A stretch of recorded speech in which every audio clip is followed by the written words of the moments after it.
You call every marina from Florida to California. The answer is always the same.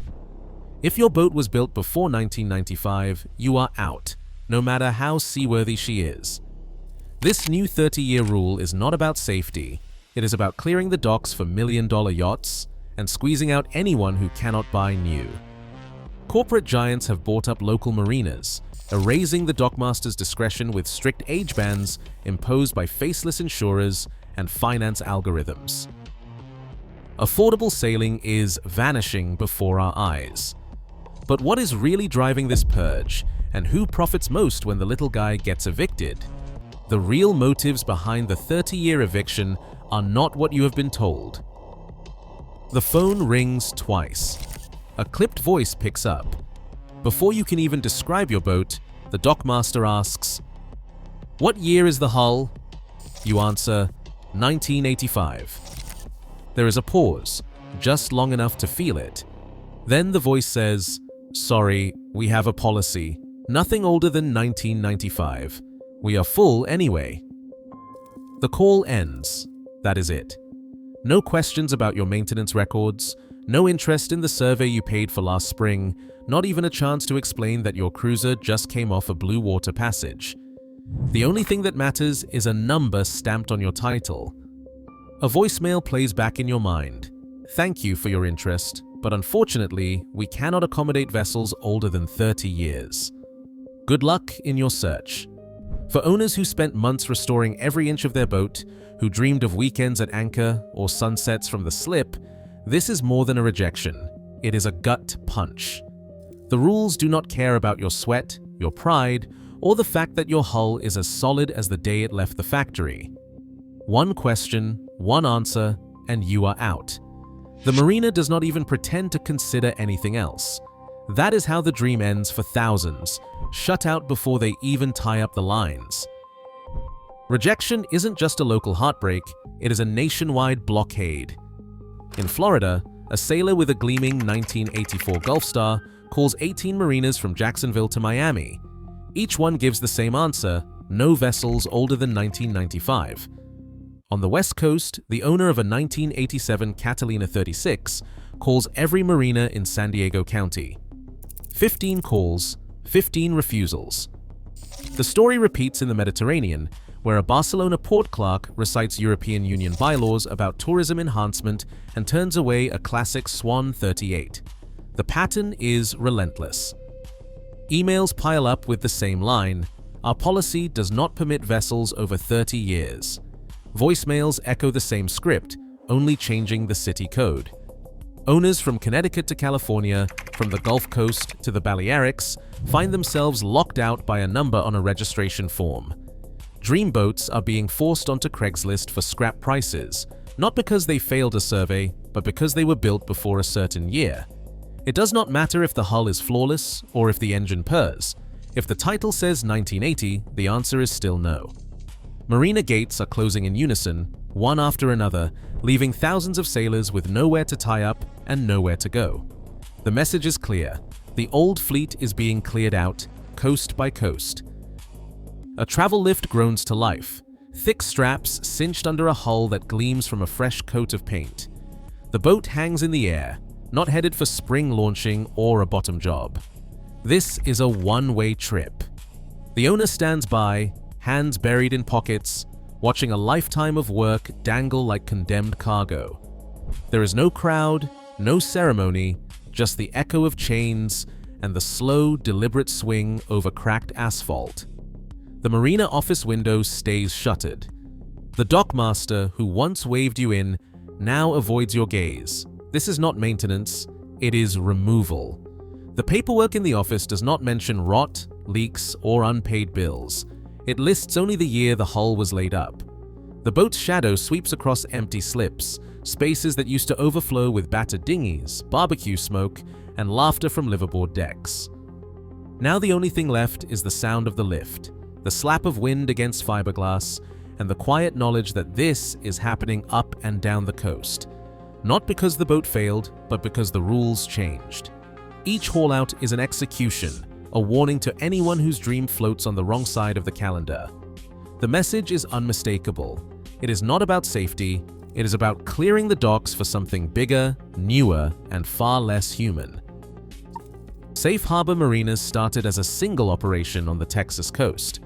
By 2017, they were quietly buying up waterfront from Florida to California, snapping up more than 100 marinas in less than a decade. Suntex followed the same playbook, adding over 70 facilities between 2019 and 2025. These are not just local docks changing hands, these are billion-dollar deals fueled by private equity giants like Blackstone and Apollo. Each new acquisition means another family-run marina replaced by a corporate logo and a headquarters in Dallas or New York.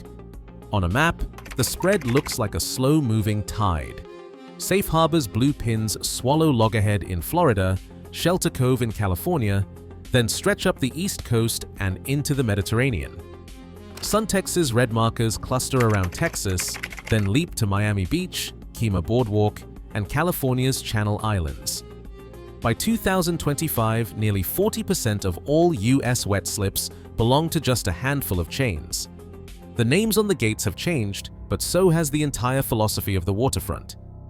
Before these buyouts, dockmasters used to know every hull and every owner. Now policy comes from a corporate office, not the end of the pier. The new owners do not care if your boat has crossed oceans or if you have been a tenant for 20 years. They care about uniformity, risk, and revenue per slip. After Safe Harbor took over St. Augustine, the focus shifted to transient yachts and premium experiences. Suntex's acquisition of Kemah Boardwalk in 2021 saw the average boat length jump by over 10 feet, as small slips were consolidated to make room for mega yachts. When corporate chains take over, the rules go from handshake agreements to hard lines in a handbook. No more dockmaster discretion. No more, I know that boat. Now it is all about standardization, a policy that sweeps from Miami to San Diego, from Barcelona to Newport. If your boat does not fit the new model, it is not personal, it is just business. And that business is clearing out the old fleet to make way for the next wave of luxury. A 30-foot sloop built in 1984 brings in about $400 a month for its slip. That pays for the dock space, the water, maybe a parking pass. But a 60-foot modern yacht, shiny and bristling with electronics, pays 5 times that. In a corporate marina, the math is simple. 2 older boats bring in $800. 1 mega yacht brings in $2,000, plus another $500 in fuel, pump-outs, and premium services. The spreadsheet does not care about tradition or character. It cares about revenue per foot, and the numbers are brutal. When Safe Harbor or Suntex takes over, the first thing to go is the patchwork of small slips. They are ripped out, reconfigured, or combined to fit longer hulls and deeper pockets. The average boat length jumps by 10 feet almost overnight. At Kemah Boardwalk in Texas, slips for 35-footers shrank by a quarter after Suntex bought in. The new average is 48 feet. The same number of docks, but far fewer spaces for anything built before 1995. Branding decks out the office with phrases like elevated experience and luxury waterfront lifestyle. But behind the polished brochures, there is a hard rule. Older, smaller boats do not fit the image or the business plan.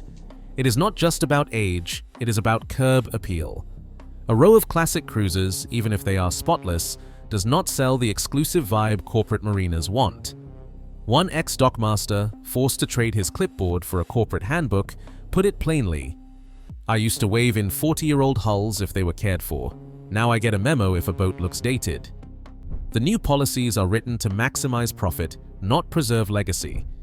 If your boat does not fit the revenue model or the branding vision, it is out. That is the profit equation. Fewer boats, bigger boats, higher margins.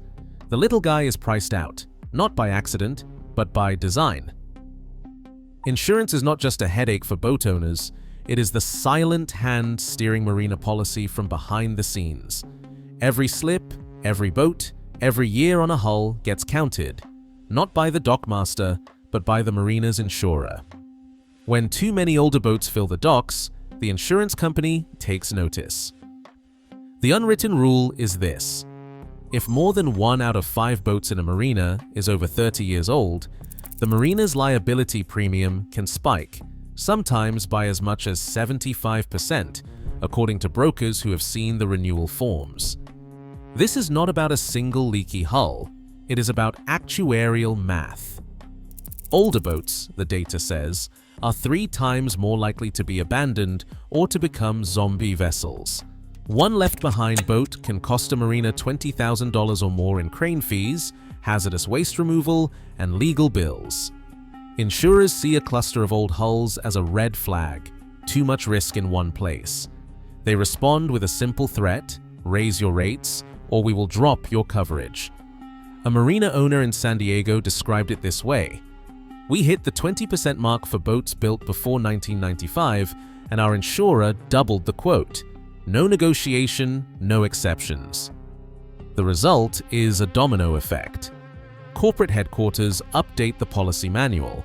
The dockmaster's hands are tied. The policy that gets recited over the phone is not personal. It is a direct response to a threat from the insurance underwriter. And for every owner with a classic sloop, it means the gate stays locked, no matter how clean the bilge or how fresh the paint. A single abandoned boat can turn a marina into a financial disaster zone overnight. When an owner stops paying and vanishes, the dock does not just lose a tenant, it inherits a toxic asset that will not float away on its own. The bill for removing a derelict fiberglass hull is not pocket change. Municipal invoices from Florida to California show the true price: $20,000, sometimes more, for one neglected boat. That figure covers the crane, the tow, hazardous waste teams in Tyvek suits, and all the paperwork to satisfy environmental regulators. There is no recycling line for 30-year-old fiberglass. Most of it ends up in a landfill, and the marina pays every cent. In San Diego, a 1976 tartan. 37 left to rot racked up a $21,000 removal charge, $5,000 just for the crane, $3,000 for towing, $10,000 for cleanup. The marina had no choice but to eat the cost. Insurance companies see these invoices and issue warnings. Too many old boats, too much risk. One derelict, and the annual premium can double. For a corporate owner, that is a cost they cannot ignore. This is the nightmare that keeps marina managers up at night. It is not the handful of owners who polish their hulls and pay on time. It is the fear that one boat left behind will sink the entire operation in red ink. Blanket bans become the default response, not because every old boat is a problem, but because the price of being wrong is written in 5 figures on a disposal bill. Getting past the age ban is not about luck or pleading your case over the phone. It is about paperwork, a packet that proves your boat is no liability, no matter the year on the title. The first document is the Condition and Valuation Survey. Marinas want a survey done within the last 12 months, stamped by a SAMS or NAMS certified marine surveyor. This is not a quick glance on the dock. It is a full inspection of hull, deck, rigging, engine, bilge, electrical, and safety systems. Expect to pay between $500 and $1,200, depending on your boat size and where you are hauled. Most surveyors can turn around a report in 3 to 14 days. The survey must be thorough. Any weak spots, blisters, soft decks, or old hoses will get flagged, so fix what you can before booking the inspection. Next, you need proof of insurance. Liability coverage is non-negotiable. Most marinas set the minimum at $300,000, but some want $500,000. Get the declaration page from your insurer, not just a quote. If you cannot get full coverage, at least secure liability only. Finally, assemble a set of high-resolution photos, not just glossy shots from the dock. Marinas want to see the engine, the bilge, the fuel lines, and the through hulls. Show that your boat is clean, dry, and maintained. A cover letter helps. Cite the policy clause that allows management discretion for older vessels, and attach your documents as a single PDF packet. This is not about charm or nostalgia. It is about showing, on paper and in pixels, that your boat is a safe bet. With the right packet, you give management a reason to say yes, even when the handbook says no. In Alicante, A British sailor with a 1979 Contessa 32 hit the same hard wall: no boats over 30 years. Instead of giving up, she gathered a full condition and valuation survey, high-resolution engine photos, and proof of liability insurance. 10 days later, the marina called back. Approval granted, slip assigned. It was not luck. It was paperwork, showing line by line that her boat was no risk, regardless of the age stamped on the hull. Stories like this are rare, but they prove the door is not always locked. For every owner who gets in, dozens more are left drifting, told by policy that their boat is too old for the dock. When the answer is still no, the fallback is clear: mooring fields and dry storage. Moorings typically run $200 to $400 a month. Cheaper, yes, but exposed to weather and a long row to shore. Dry storage offers protection from storms and theft, but it comes with launch fees and no chance of living aboard. Neither option restores the old sense of community or the ease of stepping aboard at sunset. They are stopgaps, not solutions. The new reality is harsh. The slip comes before the hull. Secure a place to keep your boat before you even sign the bill of sale.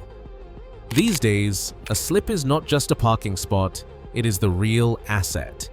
Miss that step, and the dream ends before it ever leaves the yard. Today, corporate policies, not dockmasters, decide who belongs on the waterfront. As Safe Harbor and Suntex buy up marinas, the age of your boat becomes a proxy for your place in sailing's future. Affordable slips are vanishing with every acquisition. The real risk is not old fiberglass. The real risk is losing a diverse working-class harbor culture to profit margins. The sea stays free, but the gate just got higher. Drop your thoughts below. Who should decide who gets to stay?